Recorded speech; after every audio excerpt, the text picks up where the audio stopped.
Hello, this is Dr. Daniel Laroche. I'm going to be talking about clear lensectomy and affordable goniotomy in Black and Afro-Latino patients, a 6-month retrospective study. The study was performed in New York City. These are my disclosures. But first, I want to acknowledge important medical historical figures from Africa from 2500 BC. Ptahhotep, who wrote the first book, Imhotep, who was the first physician, and Estella of Iri. Iri was the first ophthalmologist back in Africa. Cataract and microinvasive glaucoma surgery started in Africa about 2500 BCE. Here we can see tools that were found in the tomb of King Khase Kemwe in Abydos, Egypt, 2700 BC. This is at the National Museum of Liverpool in England. Couching is still being performed today in remote parts of Africa with similar tools like this to dislodge the lens into the vitreous to open the angle to lower intraocular pressure and restore vision and visual field. And this is still being performed in remote areas without access to the OR. And here you can see central and peripheral visual field restoration, and visual improvement without lens placement from cataract dislodgement into the vitreous cavity. The enlargement of the lens is the most identifiable cause of glaucoma. Early cataract surgery, lens extraction combined with trabecular bypass should be an initial approach to most people with glaucoma over the age of 50. Both lens size and IOP increase with age. Lens mass and width increases with age and causes anterior movement of the lens annuals that become closer to the posterior pole of the iris. This increased lens size also results in compression of the trabecular meshwork and Schlemm's canal, leading to elevated intraocular pressure. Also, during accommodation, the iris bows posteriorly, leading to increased iridozonular contact, pigment liberation, obstruction of the trabecular meshwork. Early cataract surgery and microinvasive glaucoma surgery to lower the intraocular pressure and help to prevent the progression of glaucoma. The mean normal intraocular pressure is 15. The mean intraocular pressure in untreated glaucoma is 18, not 21. In patients with 18, gonioscopy should be performed, and this will often show increased pigmentation of the trabecular meshwork, inferiorly more so than superiorly, indicating pigment liberation. In this study, performed in the Congo, intraocular pressure decreased after manual small incision cataract surgery. In this study, both in patients with normal pressures had lowering of the intraocular pressure, and in glaucomatous patients, the mean pre-op IOP was 23, and the mean post-op IOP was 14.5, a decrease of 37%. So manual small incision cataract surgery is a surgical technique that's increasingly employed in developing countries, can be used to treat glaucoma as well. And you can see here once again, they had excellent lowering of intraocular pressure just from manual small incision cataract surgery. We performed this study of clear lensectomy with hydrous stent in Black and Afro-Latino patients, a 1-year retrospective study in New York. And you can see here, 82% of the patients no longer needed glaucoma medications. Not only do we have lowering of intraocular pressure to 13 in both primary open angle glaucoma and angle closure groups, but the amount of medication decreased to 0.34 or 0.91.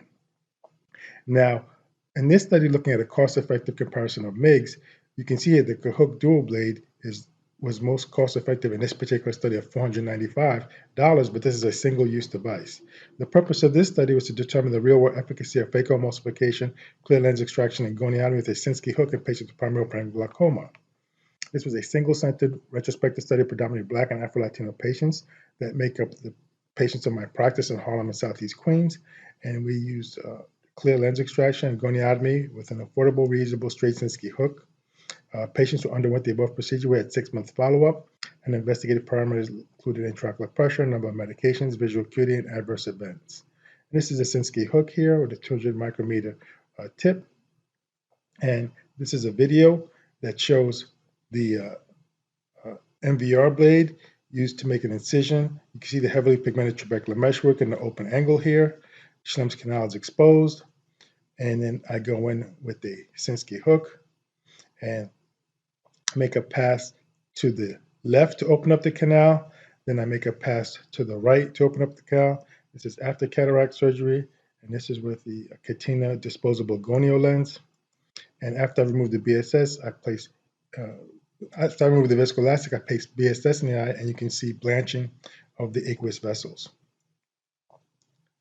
And so here you can see the mean age of our patients in our study were 65 years old, and the baseline intraocular pressure was 16.45 and 1.8 medications. The mean visual field was minus 7.95. And at 6 months, the intraocular pressure decreased to 13.24. The amount of medications decreased from 1.8 to 0.52. And you can see here the decrease in ocular hypertensive medications. The adverse events were only two patients with erythema. The vision remained stable. And at 6 months, the medication was no longer used in 78% of the eyes in the study. So early clear lens extraction and Sinskey goniotomy expands Schlemm's canal, bypasses obstructive trabecular meshwork. The 1.3 drop in medication use, in addition to IOP lowering, makes the recurrent use of Sinskey hook goniotomy technique much more cost-effective than a single-use Cahook dual blade of $495 with potentially similar efficacy. The limitations: this was a non-randomized study, small sample size, limited follow-up. Standalone MIGs without cataract extraction are more likely to fail, with 25% eyes requiring reoperation. Black patients with moderate to advanced glaucoma and higher baseline IOP are more likely to require a secondary surgery after MIG. So I don't use this in patients with advanced glaucoma. I will do trabeculectomy. And in this study, they showed that patients who have been on medications for more than 4.5 years had a lower success rate of ab-internal microhook trabeculotomy. So the earlier you do this procedure, the better the outcome you have in terms of lowering the intraocular pressure. Now, clear lensectomy and cataract surgery is not without risks. You can get suprachoroidal hemorrhage, endophthalmitis, retinal detachment, CME, corneal endothelial loss, elevated IOP, dysphotopsia, incorrect IOL power, refractive error. So you have to make sure you're a very skilled cataract surgeon to do this type of a procedure. This is a recent stage study published by Anthony Riolini that showed that the mean age of glaucoma presentation in Africa was about 59 years of age. This is from East, West, and Southern Africa. 39% already had a cataract. So you could take the cataract out at the same time, or in the other 60% do clear lensectomy. There was no information on lens size or pigment angle. The mean IOP was 29 in the higher eye. 49% of the patients had severe visual loss in the worst eye. And exfoliation glaucoma was seen in 17% in East Africa. And in patients with exfoliation glaucoma, I placed the IOL 3-piece and a sulcus to prevent long-term dislodgement of the lens into the vitreous cavity from loose zonules. And only 40% had heard of glaucoma before their diagnosis. So the question is, will initial cataract surgery, refractive lensectomy, and Sinskey goniotomy in these patients help prevent blindness in mild to moderate patients? Okay, my name is Sheku Yugasama. I'm from Sierra Leone, West Africa, a close neighbor of Senegal, Liberia, and Guinea. Gasama, do I have permission to do this video with you today? Yes, please. Thank you very much. Okay, so you were diagnosed with glaucoma and you had high pressure in your left eye. Do you remember how high the pressure was? Yes. How high was your pressure? It was 27. Okay. And you were started on some eye drops, is that correct? Yes. And then, how old are you now? I'm 58. Okay.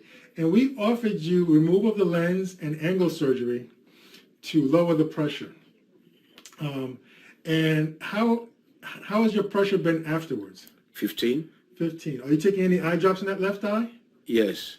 In the left eye? No, the right eye. You're taking it in the right eye. Are you taking any eye drops in your left eye? No. Oh, okay. And how has your vision been after the surgery? Excellent. Can you describe how your vision, how it was before the surgery and after the surgery? Before the surgery, I couldn't read letters or read numbers better. Okay. But after the surgery, it improved greatly. Okay.